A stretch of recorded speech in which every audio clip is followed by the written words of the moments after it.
नमस्कार दोस्तों, आप सबका मिशन कैंप में स्वागत है। तो आज हम यहाँ डिस्कस करेंगे कुछ महत्वपूर्ण सोशियोलॉजी से संबंधित शब्द। ये शब्द जितने भी होंगे सारी परीक्षाओं के लिए महत्वपूर्ण हो सकते हैं। क्लियर? तो चलिए बिना समय गवाए क्लास को स्टार्ट करते हैं। तो आज का पहला क्वेश्चन है अवधारणा। तो भाई अवधारणा का मतलब होता है सुविचारित या अवधारणा विचार। क्लियर?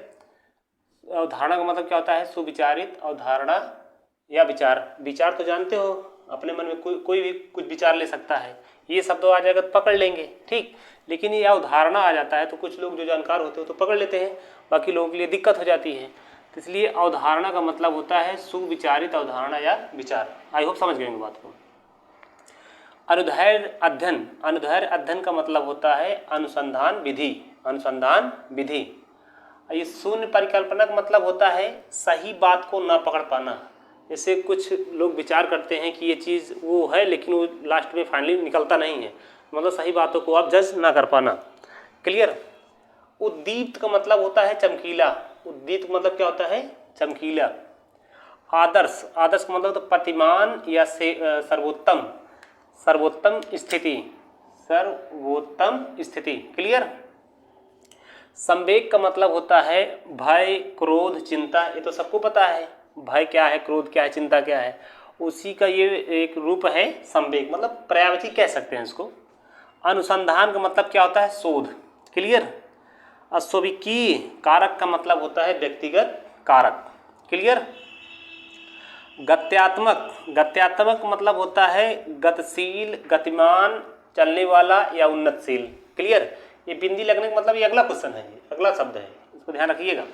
जहाँ बिंदी लगे हैं उसका मतलब है कि अगला ये शब्द है। चर दो प्रकार के होते हैं, एक स्वतंत्र चर होता है, एक आश्रित चर होता है। टीचर जो होता है, अध्यापक जो होता है वो स्वतंत्र चर होता है। विद्यार्थी जो होते हैं आश्रित चर होते हैं।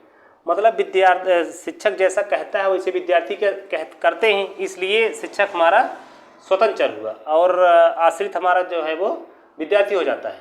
क्लियर? विद्यार्थी हमारा क्या हो जाएगा? आश्रित हो जाएगा, मतलब दूसरे पर डिपेंड रहता है। जैसे अध्यापक पढ़ाएगा वैसे विद्यार्थी पढ़ते हैं। अध्यापक हम ही जैसे बता रहे हैं वैसे आप लोग पढ़ रहे हैं। क्लियर? इसलिए हम क्या हुए? ये स्वतंत्र चर हम हैं, और जो पढ़ रहे हैं विद्यार्थी वो हमारे हो जाएंगे आश्रित चर। आई होप बात समझ गए होंगे। आचार शास्त्र का मतलब होता है ईमानदारी से काम करना। क्लियर? वैसे तो ईमानदारी से काम करना सब लोग को पता है, लेकिन इसका दूसरे फाइनली भाषा में अगर कह दिया जाएगा तो लोग थोड़ा समझने में अटपटा लगेगा। इसलिए आचार शास्त्र मतलब क्या होता है? ईमानदारी से काम को करना। प्रदत्त स्थिति ये समाज द्वारा प्राप्त की जाती है। जैसे भाई बहन, जाति, कोई भी मतलब हो तो वो समाज ऑटोमेटिकली दे देता है। और उसी के नीचे अर्जित परिस्थिति है, ये योग्यता और कौशल द्वारा प्राप्त किया जाता है। जैसे टीचर बन गए आप, एसपी बन गए, डीएम बन गए, कोई भी मतलब जॉब पा लिए आप, तो आपकी योग्यता के अनुसार आपको मिली है वो आपकी अर्जित परिस्थिति कहलाएगी। क्लियर? अब परिप्रेक्ष्य का मतलब होता है शुरू से अंत तक ख्याल रखना या ध्यान देना, या ऊपर से नीचे तक ख्याल रखना। क्लियर? इसको तो बता ही दिए हैं। उत्तर प्रत्यक्षवाद का मतलब होता है उत्तर प्रत्यक्षवाद है। क्लियर? मिट गया थोड़ा सा। उत्तर प्रत्यक्षवाद इसका मतलब होता है जानबूझकर भावनाओं में बह जाना। मान लीजिए आप कहीं पे गए हैं किसी क्षेत्र में, तो वो अगर कोई आपका मित्र निकल गया तो उसके ऊपर थोड़ा सा गलती भी करेगा तो उसको आप अपना समझ के कहेंगे जाने दीजिए, अपना मतलब अपने पहचान का व्यक्ति है, उसकी गलतियों को आप समेटने का प्रयास करेंगे। इसलिए होता है उत्तर प्रत्यक्षवाद, मतलब जानबूझकर भावनाओं में बह जाना। वाचन मतलब होता है पढ़ना। क्लियर? पढ़ना तो सबको पता है, वाचन भी लगभग सभी लोगों को पता होगा, लेकिन कुछ लोगों को नहीं पता होगा, तो जान लें कि वाचन मतलब पढ़ना होता है। संभाषण का मतलब होता है बोलना। अधिगम मतलब सीखना होता है। क्लियर? आगमन विशिष्ट से सामान्य की ओर, इसका मतलब ये हुआ जैसे कोई अध्यापक क्लास में जाता है, उदाहरण देकर समझाता है, उसके बाद सवाल को बताता है, तो फिर वो आगमन विधि कहलाता है। और जस्ट उसी का उल्टा निगमन है। पहले सामान्य बात को बताएगा। सामान्य मतलब वो आसान नहीं होता है, सामान्य मतलब भारी भरकम चीज़ होता है। लेकिन बहुत लोग जानते हैं सामान्य मतलब साधारण बात है, ये नहीं। सामान्य मतलब होता है बहुत बड़ी चीज़ है वो। अब विशेष का मतलब 100 चीज़ों में एक चीज़ को ले लेना, वो विशेष बात है। सामान्य मतलब भारी भरकम होता है। तो निगमन का मतलब होता है सामान्य से विशिष्ट की ओर, और आगमन का मतलब होता है विशिष्ट से सामान्य की ओर। आई होप बात समझ गए होंगे। उपेक्षक मतलब होता है अनादर करना, मतलब किसी की इंसल्ट करना। उपेक्षक मतलब अनादर करना।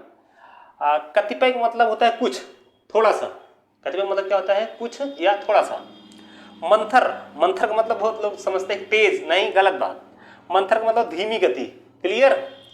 अयाचित, अयाचित मतलब मनचाहा, भाई हमारी मर्जी हम कुछ कर सकते हैं, उसको हम मनचाहा, जैसे हम कोई काम अपना कर रहे हैं मनचाहा, तो उसको अयाचित भी कह सकते हैं पर्यायवाची के शब्दों में।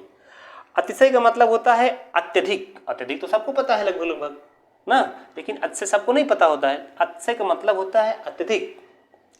अपेक्षा का मतलब होता है आशा करना। भाई आशा तो सबको पता है, कभी नौकरी मिलेगी हमें, ऐसे मिलेगा, वो होगा, ये पैसा मिलेगा, काम मिलेगा, तमाम उदाहरण है। ठीक है, तो अपेक्षा, अपेक्षा का मतलब आशा। आलोचना, हाँ ये अच्छी पॉइंट है, ये इसको लिखने का जगह नहीं था, इसलिए आलोचना और समालोचना हम अलग से बता दे रहे हैं। आलोचना का मतलब होता है बिना कारण बताए आपको पसंद ना करना। जैसे हम ही क्लास बनाए हैं, तो आप उसको कमेंट में लिख सकते हैं कि भाई कोई कारण बताइए, मतलब कारण बता के अगर हमारी आलोचना करते हैं तो ये तो समालोचन में चला आएगा। अब बिना कारण बताए हमें बता देंगे कि ये क्लास डिसलाइक कर दो, कर दो ना, तो कारण बता के आलोचना करना किसी को, समालोचना करना, पसंद ना करना, वो समालोचन होता है। अब कारण बिना बताए किसी को पसंद ना कर देना वो आलोचना में आता है। आई होप बात समझ गए होंगे, एक बार फिर समझ लीजिए। बिना कारण बताए किसी को पसंद ना करना वो आलोचना कहलाता है, और कारण बता के किसी को पसंद ना करना वो समालोचना होता है। आई होप बात समझ गए होंगे। अनुदेशात्मक को मतलब होता है सूचना देना। ये सारे सब जितने भी वर्ड हैं ये महत्वपूर्ण है। ठीक है, एक बार इसको रिवाइज कर देते हैं। अवधारणा का मतलब क्या होता है, सुविचारित अवधारणा या विचार। अनुदैर्घ्य अध्ययन का मतलब अनुसंधान विधि। आदर्श का मतलब प्रतिमान, सर्वोत्तम स्थिति।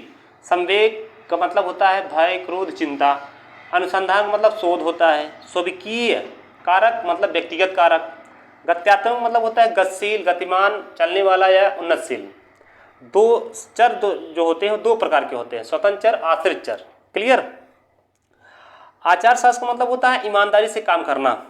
प्रदत्त स्थिति ये समाज द्वारा प्राप्त की जाती है। ठीक है।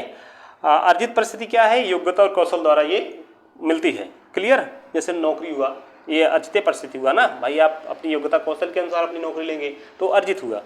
परिप्रेक्ष्य का मतलब होता है शुरू से अंत तक ख्याल रखना या ऊपर से नीचे तक ख्याल रखना या ध्यान देना। शून्य परिकल्पना का मतलब होता है सही बातों को न पकड़ पाना ना। जैसे कोई चीज़ कुछ करने जाते हैं तो उसको सही जज नहीं कर पाते हैं, सोचते कुछ है तो निकल कुछ जाता है, तो वह है शून्य परिकल्पना। आप जिस पर सोचोगे ये बात ऐसी है लेकिन उसका रिजल्ट कुछ दूसरा आ जाता है, तो वही है शून्य परिकल्पना, जो आप सोचते हैं उसके विरुद्ध रिजल्ट आना। क्लियर।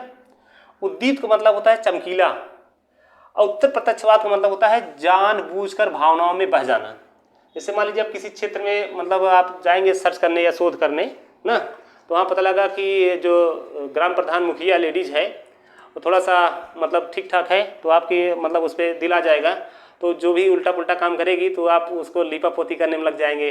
मतलब आप जानबूझ समझ रहे हैं कि वो गलत की है, लेकिन आपका दिल पे भाई उस पर फिदा हो गया है, तो आप सोचेंगे भाई इसको कुछ अपने अंडर में करके इसको इधर उधर कर लेते हैं। तो वही होता है उत्तर प्रत्यक्षवाद, मतलब जानबूझकर भावनाओं में बह जाना। आई होप बात समझ गए होंगे। वाचन मतलब पढ़ना होता है। संभाषण मतलब बोलना।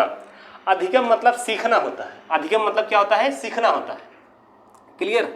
ये टेट सुपर टेट के लिए भी इंपॉर्टेंट बात है। क्या है के लिए भाई शिक्षा मनोविज्ञान संबंधित बहुत से वर्ड हैं इसमें। क्लियर। मतलब सारे एग्जाम के लिए है, ऐसा नहीं कि नेट, जेआरएफ, पीजीटी और जीएससी प्रवक्ता के लिए है, सभी के लिए अति महत्वपूर्ण है। क्लियर। तो अगला कहाँ पूछे थे, हाँ, अपेक्षक मतलब अनादर करना। कतिपय मतलब कुछ। मंथर का मतलब धीमी गति। अयाचित मतलब मनचाहा। अतिशय मतलब अत्यधिक। अपेक्षक मतलब आशा करना।